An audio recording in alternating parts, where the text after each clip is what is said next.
Well, less than a mile behind us, we have something that smells incredibly bad at certain times of the year. It's a manure lagoon that can hold several million gallons of manure. And for years, this manure lagoon was simply looked at as waste product and, oh, it's an eyesore and you don't want that. And now every farmer out there is just craving more manure. And they say, man, can I get some manure? I'd love to have manure. It'd be great. Well, okay, let's talk about the smell issue first. When you think about manure, you think, oh boy, it's really going to smell bad and I don't want to be anywhere near it. And really, that's not the case. We're very close to this manure lagoon and I smell nothing right now. And it's not because my nose is plugged or because I'm immune to it or I've been around Brian for years. It's just that it doesn't stink that bad every day. What happens, you've got some times of the year, you've got certain weather conditions that come up, or the wind out of a certain direction. Yeah, there's times where you're going to smell it. And you know what, as a good neighbor, the farmers that do have manure for the most part do a pretty good job managing that odor to whatever degree they can. Okay, but let's talk about how wonderful it is that we've got this manure right by us. No, before we get to that though, for years I've heard about manure. Well, we grew up with lots of livestock. Darren and I were doing hog chores when we were even little kids. And until Brian weaseled his way out of it somehow. I don't know how that worked. And then I ended up doing all of the chores myself. How did that happen, Brian? Let's relive that. Anywho, the point is, our dad had always used to say, well, that's the smell of money when you'd smell manure. But, you know, that's not really the case. That's the smell of lost money, because when you can smell manure, you're losing some of that nutrient value. Some of that nitrogen is basically ending up in the air, and that's not a good thing. So we don't want to smell manure. And someday, I'm just going to predict this right now, someday we'll have it figured out so we can pretty much eliminate that smell of manure and contain that, because we want to use all those nutrients if possible. Nitrogen in certain parts of the country now is $1 a unit. Well, if you've got to put out 300 units of nitrogen to raise 250 bushel corn on corn, that's $300 an acre just for nitrogen alone. And that is an enormous bill. So if we can turn that manure into something good out in the fields, that's what we're after. Well, there are some processes underway right now to take the stink out of the manure, so to speak, and still leave most of the nutrient value there.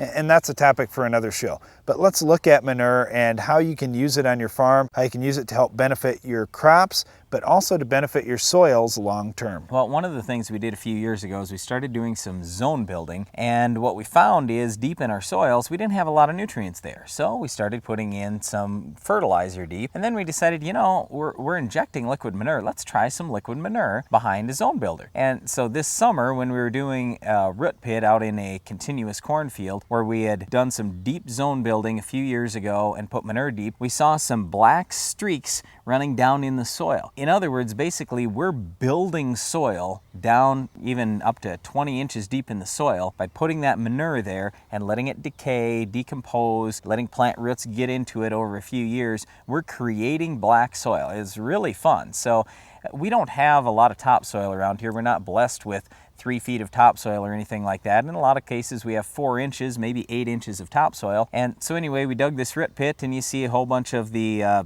subsoil, the clay material, and there are some nice black streaks running down in this soil. And I got really excited about that. That's a good thing. That means higher, longer-term yields. And you know what? In that particular field last year, we had about 210 bushel corn. I mean, we're out yielding guys in Iowa who get 50% more rain and have way better soils than us, and we're trying to do some of the right things out there. Well, we're the underdogs, that's for sure. But when it comes to manure, one of the things that I think about, and you hit on it there, is talking about deep. When you can put manure in the top 4 inches, 6 inches, hey, for the most part, it's going to be just like any other fertilizer you've got out there. Yeah, you're going to use it in your crop. Yeah, it's really good for the soil and all this, but it really doesn't change anything down deep in your soil profile. And long term, you aren't getting quite as much benefit as you could. When you can put manure deeper, when you start putting it a foot deep or even 20 inches deep with a zone builder, something like this, you start to change things on your farm for a long, long time. When you look at that fertility level